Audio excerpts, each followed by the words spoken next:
Hey, my name is Kleiko and I help people with existential suffering. In this video, I want to talk about how suffering is pain times resistance. When we suffer, we think that this is just how it must be like, that there's no way to escape human suffering. But there is actually an out of human suffering, and that's what Buddhism has always pointed to since forever, or what Stoicism also taps into, which is the idea that when you sense something to be painful, it is not the same as suffering. When you are suffering, there is a mental overlay over this pain, and this multiplies the pain 10x, 100x, 1000x. And this is what the quality of suffering is like. There is a difference between going to the gym and having an intensive workout, and then the next day feeling a ton of pain in your shoulders. And it's a different type of pain if you just got into an accident and now your shoulder hurts. Maybe the intensity of the pain is the same, but the quality of experience of this pain is quite different. The reason for that is because on one, there's this mental overlay that tells you this is a bad type of pain, I shouldn't feel this. And on the other hand, it's a good type of pain. You've worked out and now you feel healthier for it. So the pain reminds you of health. Pain is just there to tell you that your body is being hurt and you should probably take care of that. But suffering has this notion that you want to change the nature of reality itself. You don't want to be in this presence where you have to feel these things. Most suffering is really not about physical pain at all. It is about emotional pain. It is the feeling that something is wrong in your experience, that despite nothing really painful going on right now, you don't feel content, you don't feel happy, and there's this slight desire that you wish to cease. That reality as it's in of itself might be kind of evil and that you're trapped here and you wish that somehow you could escape existence, or that you feel like an alien in a human body and nowhere where you go you fit in.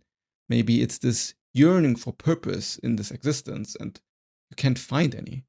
And now you're always just living life on autopilot and wishing it would be different. These are the most common forms or flavors of suffering that most people seem to suffer nowadays. It is always resistance towards truth that causes existential suffering, or suffering as a whole. Because what we are feeling when we are suffering is not just a sensation of this is painful, but it is this is painful and I don't want this to be happening. So there's a mental overlay over whatever is painful that then says this is wrong and this should not be the case. On a more general layer, we usually feel this way about our current society that we're in. Like we think that the society is too sick to be accepted. Or we think about all the suffering that is possible in the world. Like if you really ponder how much pain there truly exists, it can be extremely horrifying. I know it was very horrifying for me.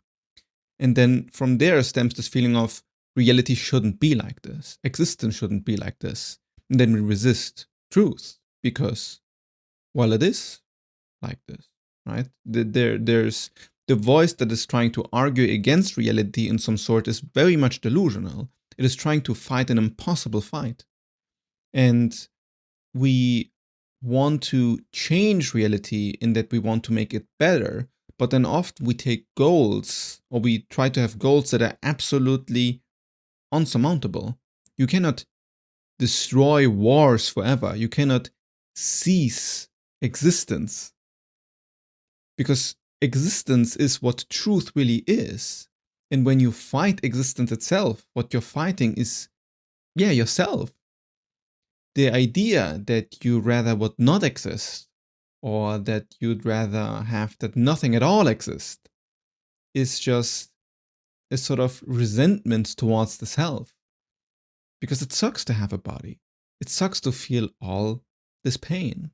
So now it's of course very easy to say all of this when one is fat and healthy and one's life becomes challenging. It is much more difficult to accept reality as truth.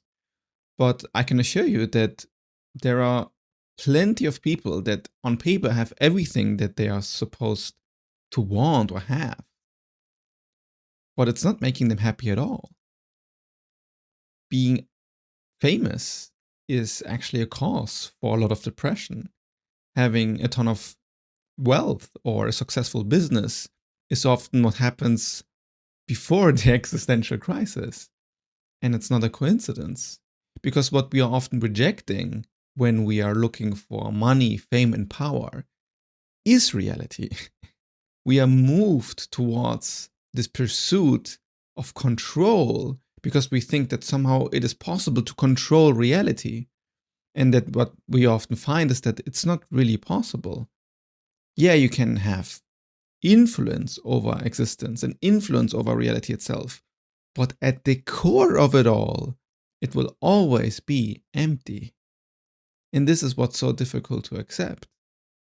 That what we want reality to be like is this permanent thing, or we want to freeze pleasant experiences as if they could last forever. And then when somebody dies, or we have an accident, or lose something very dear to our hearts, it opens us up to the fact that, oh, things are not forever.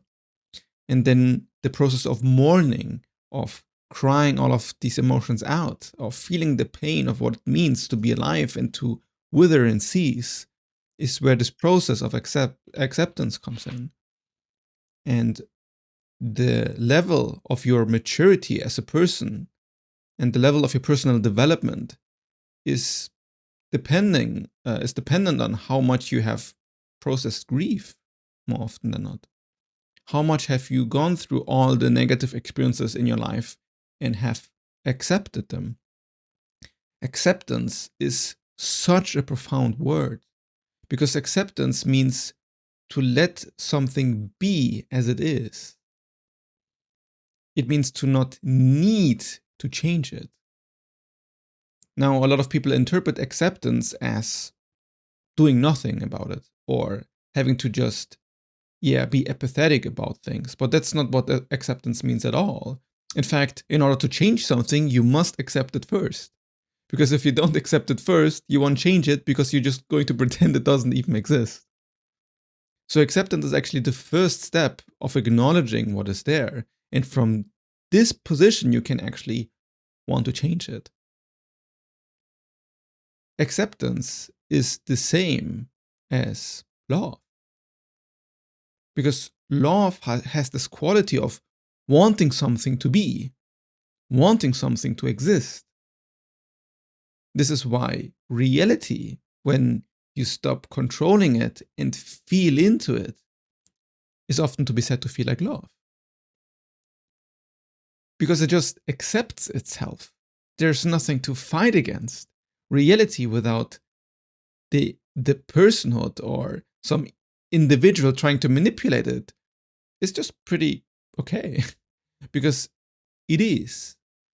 Now, we often don't give reality credit in this way, because we are separating our own consciousness, our own conscious experience from reality, and say, well, yeah, okay, that sounds very nice what you're saying, but reality doesn't care. Reality is just this this empty void that just exists, but it has no feeling and it has no emotion, and it just does that matter suddenly organizing in this experience by accident. Well, you're doing a trick here, right? Because you're saying that the universe doesn't care and it's all just empty, or it just doesn't matter and it's just cold and heartless. But when you say these things, they come from a position of care. They actually do come from a position of wanting things to be better. So either you are part of the universe or you're not. And if within you there's this natural desire to make things better, then maybe there's actually a natural desire within the universe to make things better.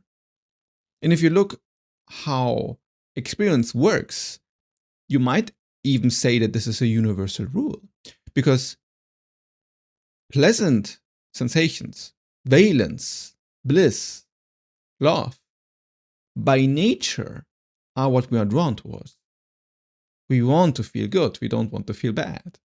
And suffering, hatred, delusion, discomfort, naturally, we want to move away from these things.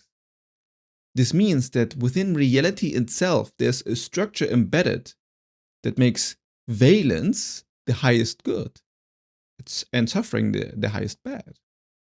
Just because that's just how it's like. And you can sense this in your own experience, and it becomes very obvious by how you react to suffering and how you react to pleasure or bliss.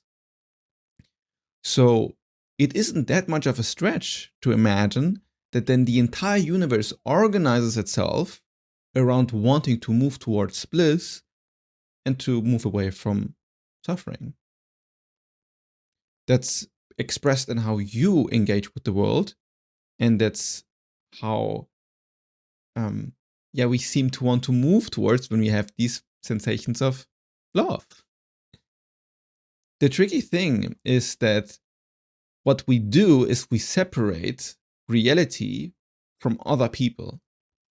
What I mean with that is that you think that you are more real in some sense than other people are real, which doesn't really make sense. I mean, it's a clever illusion because you're in your brain, in your body, so in some intuitive sense, yeah, fair, I'm more real because I have access to my perception and I don't have access to your perception.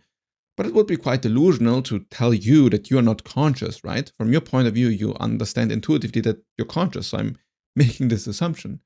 So you and me are equally real. So the only way I can harm you and cause you to suffer is if I forget or I assume that you're not real. And this is where all of the narcissism and envy and jealousy and hatred comes from.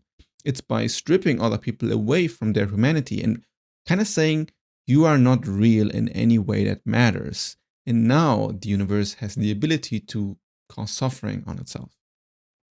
This is the karmic cycle that has been moving us towards all of this misery because we are forgetting that we are actually one.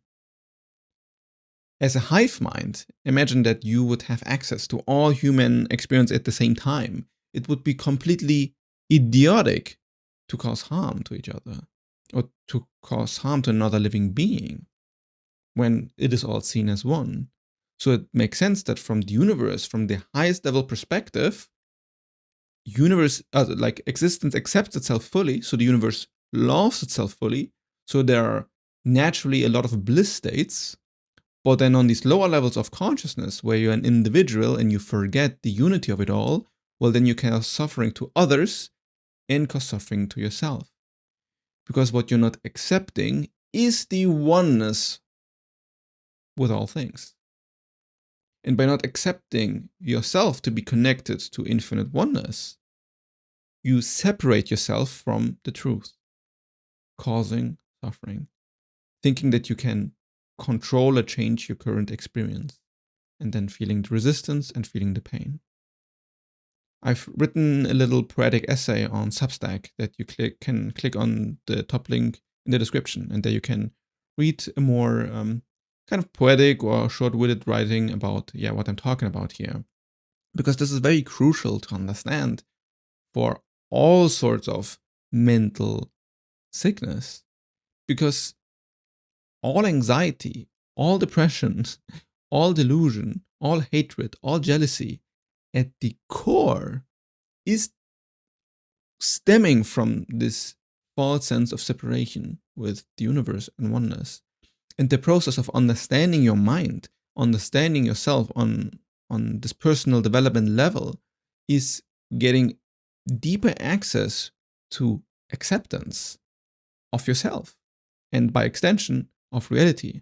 And you'll find that by removing these layers of defenses, like this jealousy, this hatred, this resentment towards life, and by even accepting that, it will slowly dissolve and you'll heal your nervous system from all of this negative stuff. Even these ideas of wanting to be more successful or being achievement driven, when it comes from the ego, it is very toxic as it is fueled by division and wanting to be superior than other people. But there's also a genuine desire from existence to express itself and to have an impact that is blissful for another, since this is what we are naturally moving towards, wholesomeness. So when you sense this desire that you want to be unstuck or solve your own depression or solve your own anxieties and feel this inner peace that you sense is possible, this also comes from this positive, benevolent nature that the universe encompasses. So this sense of wanting to find out what is true about the nature of reality is the sense that you want to accept reality and you want to accept yourself, which on an even deeper level is the sense that you want to feel love. The beauty of all of this, and this is what's so difficult to describe, is the extent to how much reality loves itself. It is such a ginormous, incomprehensible, infinite amount of well-being and love that it often requires deep, either psychedelic or exotic or meditative states to access even just a sliver of it. And if you had some bliss states, you know exactly how it's like. You know how logarithmically high bliss can also go. And sadly, most humans never access this because there's just so much pain and suffering in like the ordinary human experience, and society is so sick. And we condition each other, to all of this, suffering. So it's often very hard to imagine when these hippie ideas come into the conversation, how true they actually are. How when you are high on psychedelics, that it is not just a process within your mind, but you're actually accessing some nature, some truth that reveals itself to be so much more beautiful than a normal human mind can access. I've had some amazing meditative experience from just sitting and staring at a wall doing nothing, and then noticing how wind crossing my hands or touching my skin was super pleasant. Things that we consider ordinary suddenly become magical. Because if you remove this filter of the human mind that makes everything ordinary, or just you can kind of get used to reality how it is. Once you remove these filters, then you find this magic or this childlike joy again in life. And I think this is what everybody's really after, to feel this joy again. And the reason the child itself has so much more joy is because it is much more trained, or let's say it is not that negatively influenced by all of these conditionings we human put on us in our society, that the love and acceptance for reality comes very much natural. And the awe of rediscovery of how amazing just little things are becomes just very natural. So this entire process of trying to figure out what is true is trying to figure out how to accept reality for how it is, which is a process to come in contact with truth. Truth about yourself, truth about the nature of reality, and then inner peace, contentment. I write about this more on my Substack that you can find on the top link below. And if you found this brought you closer to a sense of inner peace, then I really recommend you watch this video next.